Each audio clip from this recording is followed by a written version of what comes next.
इसके बाद जो नेक्स्ट टॉपिक है वो है कैरेक्टरिस्टिक ऑफ इनकम टैक्स। इसमें आपको पढ़ना है कि इनकम टैक्स के क्या क्या फीचर्स होते हैं। इसमें पहला है डायरेक्ट टैक्स। तो आपको डायरेक्ट टैक्स वैसे ऑलरेडी पता होगा क्या होता है। डायरेक्ट टैक्स वो है जो आपकी इनकम पे लगता है, जो आपकी इनकम पे लगता है। डायरेक्ट टैक्स डायरेक्टली आपकी इनकम पे लगता है और आपको डायरेक्टली पेड करना पड़ता है किसको, गवर्नमेंट को। ये वो टैक्स है जो आपकी इनकम पे लगता है। और इसके अलावा एक और टैक्स होता है, उसे हम इनडायरेक्ट टैक्स कहते हैं। वो आपकी सामान की खरीद और बिक्री पे लगता है, मतलब गुड्स एंड सर्विस आप जब परचेस करते हो या सेल करते हो उस पर वो टैक्स लगता है जिसे हम इनडायरेक्ट टैक्स कहते हैं। उसमें आप गवर्नमेंट को इनडायरेक्टली टैक्स पे करते हो, मतलब कि आप सामान खरीदते हो एक दुकानदार से, दुकानदार आपसे जब पैसे लेता है साथ ही साथ पैसे के साथ साथ आपसे टैक्स भी ले लेता है, उसी पैसे में आपका टैक्स भी इन्वॉल्व होता है। और वो टैक्स किसको जाता है, गवर्नमेंट को जाता है। तो मतलब आप टैक्स दे तो रहे हो लेकिन सीधे सीधे नहीं दे रहे हो, आप सीधे सीधे गवर्नमेंट को नहीं दे रहे हो, आप किसी के थ्रू गवर्नमेंट को दे रहे हो, मतलब आप इनडायरेक्टली टैक्स दे रहे हो। लेकिन इसमें जो टैक्स देना पड़ता है वो डायरेक्टली देना पड़ता है, इसीलिए इसका नाम डायरेक्ट टैक्स है। Direct tax means such tax which is paid by a person who bear the tax burden. Direct tax वो टैक्स होता है जो किसी पर्सन के द्वारा दिया जाता है और उसका सारा का सारा जो बर्डन है वो एक आम इंसान पे आता है और ये डायरेक्टली किसको देना पड़ता है, उसी आम इंसान को, गवर्नमेंट को देना पड़ता है। इसके बाद दूसरा है सेंट्रल टैक्स। सेंट्रल टैक्स के नाम से ही आप समझ गए होंगे ये कौन सा टैक्स है। ये वो टैक्स है जो गवर्नमेंट को पे करना पड़ता है, मतलब सेंट्रल गवर्नमेंट को पे करना पड़ेगा। यहाँ पर साफ साफ लिखा हुआ भी है, income tax is imposed and record by the central government. Income tax जो आप पर लगाता है वो भी गवर्नमेंट है और जो उसे रिकवर करेगा वो भी गवर्नमेंट है। मतलब आप पे इनकम टैक्स जो फिक्स लगाया है किसी ने वो गवर्नमेंट ने लगाया है, और जो आप जिसको आपको किसको इनकम टैक्स देना है, आपको गवर्नमेंट को ही इनकम टैक्स देना भी है, मतलब आपको सेंट्रल गवर्नमेंट को इनकम टैक्स देना है। तो ये जो टैक्स लगता है इसे सेंट्रल टैक्स कहते हैं और इसे सेंट्रल गवर्नमेंट लगाती है, इसलिए इसका नाम क्या है, सेंट्रल टैक्स है। इसे इम्पोज भी सेंट्रल गवर्नमेंट करती है और रिकवर भी सेंट्रल गवर्नमेंट करती है। इसके बाद थर्ड है tax on total income. Tax on total income से आप समझ जाओगे कि जो आपका टैक्स लगेगा वो आपकी टोटल इनकम पर लगेगा। वैसे तो इनकम आप हर दिन कमा रहे हो ना, इनकम तो आप ऑफिस जाते हो, कंपनी में काम करते हो तो हर दिन इनकम कमाते हो। इसका मतलब ये थोड़ा ना है कि आपकी हर दिन की इनकम पर टैक्स लगा दिया जाए। आपकी जो इनकम पे टैक्स लगता है वो साल की इनकम पे लगता है, पूरे साल में एनुअल आपका निकलेगा कि आपने टोटल इनकम कितनी कमाई है। उसके बाद जब आपकी टोटल इनकम आ जाएगी उस पर आपका टैक्स कैलकुलेट होगा। तो इनकम टैक्स जो कैलकुलेट होता है आपकी टोटल इनकम पे होता है, आपकी एनुअल इनकम पे होता है। और टोटल इनकम का एक और नाम है, total income is also called taxable income. Total income को और क्या कहा जाता है, टैक्सेबल इनकम भी कहा जाता है। मतलब टोटल इनकम ही आपकी क्या है, टैक्सेबल इनकम है, जिसपे आप क्या लगाते हो, टैक्स लगाते हो। Total income is calculated according to the provision of income tax act. तो इनकम टैक्स के कानून में टोटल इनकम को कैसे कैलकुलेट करना है ये बताया गया है, आप वहां से देख सकते हो। तो इनकम टैक्स के कानून में ये बताया गया। इससे पहले मैंने यही टॉपिक पढ़ाया था, आपको इसका लिंक मेरी वीडियो के डिस्क्रिप्शन में मिल जाएगा, वहां से आप देख लेना। इसके बाद फोर्थ वाला है tax exemption limit. If income exceeds tax exempt limit of income then tax is imposed. Tax exempt limit of income for the assessment year 2022 और 23 आर एस फॉलोज। तो गवर्नमेंट क्या देती है, गवर्नमेंट आपको छूट देती है, कुछ हद तक आपको छूट देती है आपकी इनकम पे। जैसे मैंने बताया था इनकम टैक्स जो है हर इंसान पे लगता है, लेकिन हर इंसान इनकम टैक्स पे नहीं करता क्योंकि गवर्नमेंट ने कुछ छूट दे रखी है। वरना आज आज अगर एक कहीं रोड में कोई पुअर इंसान बैठा है, कोई भिखारी है, तो वो भी आज टैक्स पे करता, क्योंकि कुछ ना कुछ तो वो भी कमाता ही है, 1-2 रुपए तो वो भी एक दिन में कमाता ही होगा। तो इनकम तो उसकी भी है, टैक्स तो उसे भी करना चाहिए, लेकिन वो टैक्स पे नहीं करता क्योंकि यहाँ पे कुछ मिनिमम एग्जम्पशन लिमिट दी जाती है, मतलब टैक्स एग्जम्प्टेड लिमिट दी जाती है कुछ हद तक, कि आपकी टैक्स को कुछ हद तक फ्री रखा जाता है। अगर आप 2.5 लाख से नीचे कमाते हो तो आपको टैक्स देने की जरूरत नहीं है। अगर आपकी इनकम 2.5 लाख से नीचे है तो आपको टैक्स देने की कोई जरूरत नहीं है। ये मिनिमम टैक्सेबल लिमिट्स गवर्नमेंट ने क्या कर रखी है, फिक्स कर रखी है। तो ये एग्जम्पशन लिमिट होती है। क्या होती है एग्जम्पशन लिमिट, एग्जम्पशन मतलब इतनी आपको छूट दी है गवर्नमेंट ने, ठीक है। तो इसमें भी कुछ कुछ कंडीशंस हैं। पहली कंडीशन कहती है किसी एक आम इंसान के लिए, एक इंडिविजुअल के लिए कह रहे हैं, इंडिविजुअल लिखा है वहां पर, किसी आम इंसान की बात कर रहे हैं, एक ही इंसान होगा, इंडिविजुअल इंसान होगा जो अकेले का शायद बिजनेस करता होगा। इसके बाद उसने कहा है अगर कोई सीनियर सिटीजन है, senior citizen resident in India who is of the age of 60 years और more but less than 80 years at any time during the previous year 3 lakh. अगर कोई सीनियर सिटीजन है, सीनियर सिटीजन का मतलब होता है कोई बूढ़ा व्यक्ति जिसकी उम्र कितनी हो गई है, 60 साल हो गई है, जिसकी उम्र 60 साल हो गई है, 60 साल से ज्यादा हो गई है, और 60 से 80 तक, जिसकी उम्र 60 से 80 तक है, मतलब 60 साल से 80 साल के बीच में वो होगा, जिसकी उम्र 60 साल से 80 साल के बीच में। और अगर वो 3 लाख रुपए कमाता है, साल भर के कितने कमाता है, 3 लाख रुपए कमाता है, प्रीवियस ईयर पर अगर उसने 3 लाख रुपए कमाए हैं तो उस पर 3 लाख रुपए तक कोई टैक्स चार्ज नहीं होगा। और साथ ही साथ यहां यह भी कहा गया है कि वो रेसिडेंट होना चाहिए इंडिया का, मतलब इंडिया का निवासी होना चाहिए। एक बूढ़ा व्यक्ति जो इंडिया का निवासी है और 60 साल से 80 साल के बीच में है, और अगर उसकी इनकम 3 लाख से नीचे है तो उसको टैक्स देने की कोई जरूरत नहीं है। 3 लाख से अगर उसकी इनकम नीचे है, बूढ़ा व्यक्ति है, 60 साल से 80 साल के बीच में उसकी उम्र है और रेसिडेंट है इंडिया का, निवासी है इंडिया का, तो उसे टैक्स देने की 3 लाख से नीचे कोई जरूरत नहीं है। तो पहला वाला पॉइंट यही कहता था। इसके बाद बी वाला पॉइंट है, वो कहता है individual super senior citizen resident in India who is the age of 80 years और more at any time during the previous year 5 lakh. तो यहाँ पर सुपर सीनियर सिटीजन की बात हो रही है। सुपर सीनियर सिटीजन मतलब ये कुछ ज्यादा ही बूढ़ा व्यक्ति है, इसकी जो उम्र है 80 से ऊपर है, 80 साल से ऊपर है इसकी उम्र, और ये रेसिडेंट भी है इंडिया का, इंडिया में रहता है, इंडिया का निवासी है, बहुत सालों से इंडिया में ही रह रहा है, मतलब इसने जब से पैदा हुआ है तब से इंडिया में ही रह रहा है, इंडिया का निवासी है ये।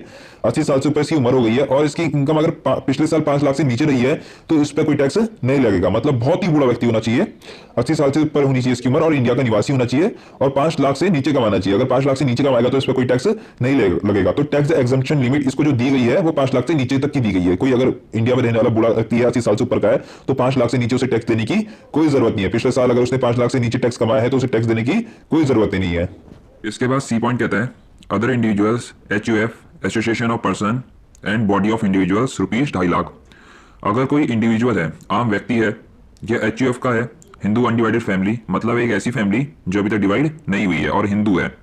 उसके बाद एसोसिएशन ऑफ पर्सन, मतलब इन्होंने ग्रुप बना रखा है, बहुत सारे आपस में इंडिविजुअल या पर्सन या ऐसे HUF फैमिली वाले या अलग अलग वैरायटी के लोग आए और इन्होंने आपस में ग्रुप बनाया, बहुत सारे लोगों ने आपस में ग्रुप बनाया है, एसोसिएट किया है पर्सन को, और इन्होंने जो ग्रुप बनाया है एक स्पेशल ऑब्जेक्टिव के लिए बनाया है। मैं आपको एग्जांपल देता हूँ, जैसे दीपावली होती है, दीपावली में खूब बम पटाखे बिकते हैं, तो उसमें क्या होता है कि बहुत सारे लोग आपस में ग्रुप बनाते हैं और सोचते हैं कि इस बार दीपावली पे वो लोग पटाखे वगैरह क्रैकर्स वगैरह सेल करेंगे, तो वो क्रैकर्स वगैरह की दुकान खोल लेते हैं और जैसे ही दीपावली का सीजन चले जाता है तो उनकी दुकान को उन्हें बंद करना पड़ता है, क्योंकि जितनी बिक्री होगी दीपावली के बीचों बीच होगी, उसके बाद तो कोई ऐसी चीज खरीदता भी नहीं आता, और खरीदता भी होगा तो आमतौर पर शादी वगैरह या ऐसे फंक्शन वगैरह के लिए खरीदता होगा। तो ज्यादा ये पटाखे वगैरह इसी टाइम पे बिकते हैं, दीपावली के टाइम पे। तो इन्होंने ये जो ग्रुप बनाया उस दीपावली के सामान को बेचने के लिए बनाया, और जैसे ही दीपावली चली गई तो उन्होंने उस चीज को क्या कर दिया, बंद कर दिया, उस ग्रुप को डिसॉल्व कर दिया।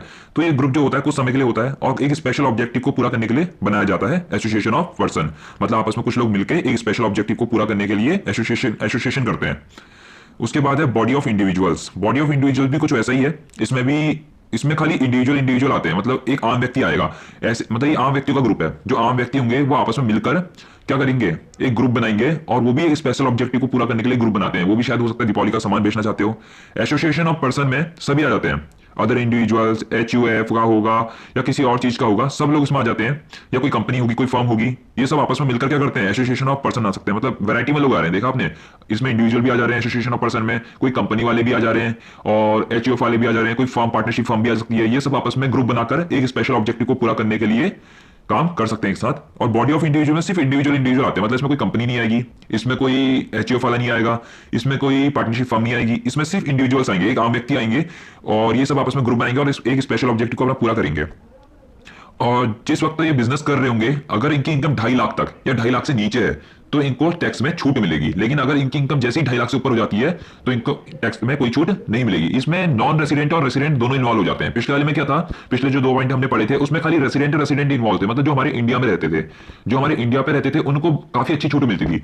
लेकिन सी वाले पॉइंट में ये कह रहे हैं चाहे रेसिडेंट हो चाहे नॉन रेसिडेंट हो, ऐसा इन्हें लिखा नहीं है लेकिन मैं आपको बताता हूं, चाहे रेसिडेंट हो चाहे नॉन रेसिडेंट हो, उनको 2.5 लाख तक की ही छूट मिलेगी। अगर 2.5 लाख तक वो इनकम नीचे कमाते हैं, 2.5 लाख से 2.5 लाख रुपए तक कमाते हैं तो उनको छूट मिलेगी टैक्स में। लेकिन जैसे ही उनकी इनकम 2.5 लाख से एक भी ऊपर हो गई तो उनको कोई छूट फिर नहीं मिलने वाली, फिर सीधे उन पर क्या लगेगा, टैक्स लगना स्टार्ट हो जाएगा। तो 2.5 लाख तक छूट मिलेगी लेकिन 2.5 लाख के बाद कोई छूट नहीं मिलने वाली उनको। इसके बाद है D point, firm company local body nil. अगर कोई फर्म है, कोई कंपनी है, कोई लोकल बॉडी है तो इनको कोई टैक्स की छूट नहीं मिलने वाली, इनको कोई टैक्स की छूट नहीं मिलने वाली, इन पर सीधा टैक्स लगा दिया जाएगा। फर्म कंपनी लोकल बॉडी को कोई छूट नहीं मिलती है। इसके बाद है progressive tax rate. Progressive tax rate क्या होता है, ये वो टैक्स रेट है जिसमें बढ़ती हुई इनकम के साथ टैक्स भी बढ़ता जाता है, प्रोग्रेस होता जाता है। तो यहां पर ये बता रहे हैं कि प्रोग्रेसिव टैक्स रेट, टैक्स का रेट क्या हो जाएगा, बढ़ता जाएगा बढ़ती हुई इनकम के साथ। Tax is not imposed at the same rate on the total income. Tax जो है एक फिक्स रेट के साथ, एक सेम रेट के साथ नहीं लगता आपकी टोटल इनकम पे, या कोई भी इंडिविजुअल है। इसके बाद बोला है tax is not imposed at the same rate on the total income of an individual, HUF, AOP और BOI। अगर कोई इंडिविजुअल है, कोई हिंदू अनडिवाइडेड फैमिली है, या कोई एसोसिएशन ऑफ पर्सन है, या कोई बॉडी ऑफ इंडिविजुअल है, इनकी इनकम जो है जैसे जैसे इनकी इनकम बढ़ती जाएगी इनका टैक्स भी क्या हो जाएगा, बढ़ता जाएगा। इनकम के बढ़ने के साथ क्या होता है, टैक्स भी बढ़ता जाता है। तो ये कह रहे हैं कि जो भी इनकम टैक्स लगने वाला है, जो भी टैक्स लगेगा उसका जो रेट होगा वो सेम नहीं रहेगा, बढ़ती हुई इनकम के साथ क्या हो जाएगा, बढ़ जाएगा। मतलब टोटल इनकम के ऊपर सेम नहीं रहेगा, बढ़ती हुई इनकम के साथ का रेट भी बढ़ जाता है। Tax rate increase with an increase in income. Tax rate क्या हो जाता है, इनकम के साथ इंक्रीज होते रहता है, टैक्स का रेट भी बढ़ता जाता है। Minimum tax rate is 5%। सबसे कम जो टैक्स रेट लगता है वो 5% तक का लगता है, मतलब सबसे ज्यादा कम रेट है अभी तक का 5 लाख का। और 5% का, ठीक है। जैसे ही आपकी इनकम 2.5 लाख से ऊपर जाती है तो उसके बाद 5% का रेट ही लगता है सबसे पहले, ठीक है। उसके बाद जो सबसे ऊपर तक रेट जाता है वो है 30% का। मैक्सिमम टैक्स रेट जो जाएगा 30% तक जाएगा, ठीक है। 30% तक मैक्सिमम टैक्स रेट आपका चले जाता है। बहुत होता है 30%, कम नहीं होता, छोटा मोटा रकम नहीं है, बहुत रकम जाती है 30% में। मतलब अगर आप 100 रुपए कमा रहे हो तो आपको 30 रुपए देने पड़ जाएंगे गवर्नमेंट को, इतना होता है 30%। 5% तो क्या है, 100 रुपए कमा रहे हो तो 5 रुपए जाएंगे खाली, उसमें आपको ज्यादा नुकसान नहीं होगा। लेकिन अगर 30 रुपीज जा रहे हैं तो आपके पास 70 रुपये बचेंगे, तो इसमें बहुत ज्यादा हो जाता है। Firm income are taxed at the rate 30% and company income are taxed at the rate of 15% and 22% और 25% और 30%। तो जो फर्म की इनकम है उस पर जो टैक्स रेट लगेगा 30% तक है। फर्म की इनकम पे टैक्स रेट जो लगेगा वो 30% तक है, और कंपनी की इनकम में टैक्स रेट बदलता जाता है इनकम के साथ, 15%, 22%, 25% और 30%, विच इज एप्लीकेबल। जो धीरे धीरे क्या हो रहा है, एप्लीकेबल हो रहा है। बढ़ती हुई इनकम के साथ आपका टैक्स रेट भी क्या हो रहा है, बढ़ता जा रहा है, ठीक है। आपकी बढ़ती हुई इनकम के साथ आपका टैक्स रेट भी बढ़ता जा रहा है। तो जैसे जैसे आपकी इनकम बढ़ेगी आपका टैक्स रेट भी बढ़ता जाएगा। तो प्रोग्रेसिव टैक्स रेट उसे कहते हैं, बढ़ती हुई इनकम के साथ आपका टैक्स रेट भी इंक्रीज हो जाना, तो प्रोग्रेसिव टैक्स रेट उसे कहेंगे, ठीक है। इसकी डेफिनेशन छोटी मोटी आप भी लिख सकते हो, tax rate increase with an increase in income is called progressive tax rate. इसके बाद जो 6th पॉइंट है सरचार्ज है। Surcharge is imposed on the amount of income tax. Surcharge rate are as follows for the assessment year 2022 और 23 for individual HUF, AOP और BOI. A वाला point है इसका, at the rate 10% if the total income exceed 50 lakh but does not exceed 1 crore. At the rate B वाला point है इसका, at the rate 15% if the total income exceed 1 crore but does not exceed 2 crore. इसका C वाला point कहता है, at the rate 25% if total income exceed rupees 2 crore but does not exceed rupees 5 crore. इसका D point कहता है, at the rate 37% if total income exceed 5 crore, ठीक है। आपने सुना होगा हमारे डायरेक्ट टैक्स में इनकम टैक्स तो आता ही है, लेकिन साथ ही साथ वेल्थ टैक्स भी आता था। पहले जो हमारे डायरेक्ट टैक्स में दो चीज इन्वॉल्व रहती थी, इनकम टैक्स और वेल्थ टैक्स। पहले आपकी इनकम पे भी टैक्स लगता था, साथ ही साथ आपकी वेल्थ पे भी टैक्स लगता था। मतलब आप कुछ पैसा क्या करते हो, अपनी इनकम से बचा लेते हो, आप सेविंग करते रहते हो, तो जो भी आपने सेविंग की थी उस पर भी पहले से टैक्स लगता था। आपकी सेविंग पे भी पहले से टैक्स लगाया करते थे ये लोग, लेकिन इन्होंने सेविंग पे टैक्स रेट हटा दिया। जेटली जी जो हमारे फाइनेंस मिनिस्टर थे, जेटली जी, उन्होंने क्या किया, हमारा वेल्थ टैक्स हटा दिया। लेकिन वेल्थ टैक्स हटाते ही हमारे इंडिया में, हमारी जो इंडिया की इनकम है, हमारी इंडिया की गवर्नमेंट की जो इनकम है उसमें काफी असर पड़ गया। तो उन्होंने कहा ये जो वेल्थ टैक्स है काफी लोगों को समझ में नहीं आता कि क्यों देना है, क्या देना है, तो हम वेल्थ टैक्स को हटा देते हैं। इसकी जगह पे एक नई चीज रख देंगे, सरचार्ज। सरचार्ज उसकी जगह पर रखा गया। सरचार्ज का मतलब है आपकी सुपर इनकम पे टैक्स लगना। अगर आपकी क्या है, सुपर इनकम है, सुपर इनकम समझते हैं आप लोग, सुपर इनकम मतलब आप कुछ ज्यादा ही कमाते हो, सुपर इनकम है आपकी, तो surcharge is imposed on the amount of income tax.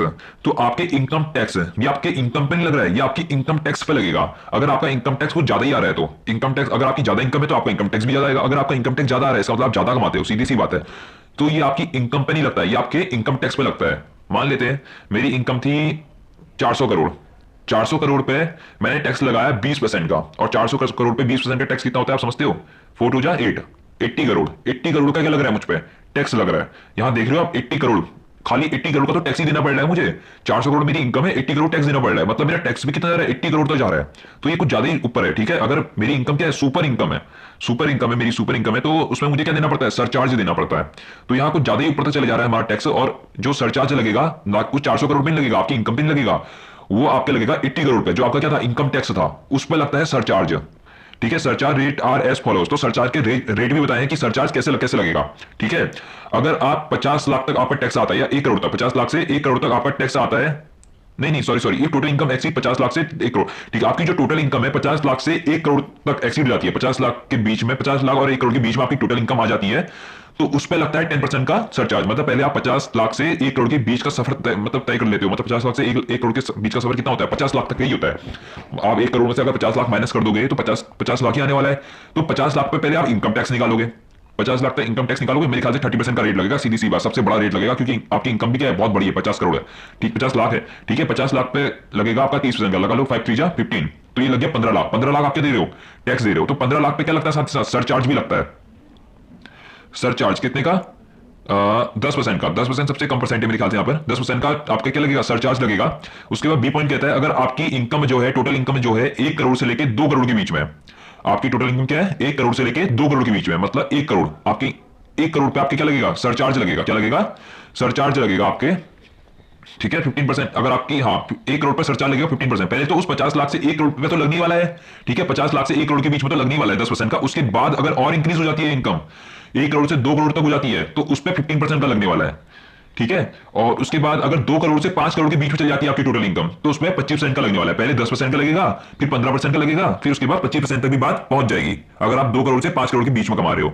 उसके बाद अगर 5 करोड़ से ज्यादा कमा रहे हो, 5 करोड़ से ज्यादा कमा रहे हो, तो 37% का आप पे क्या लगने वाला है, सरचार्ज लगने वाला है आपकी टोटल इनकम पे। टोटल इनकम अगर आपकी 5 करोड़ से ऊपर चल जाती है तो आप पे 37% का सरचार्ज लगने वाला है।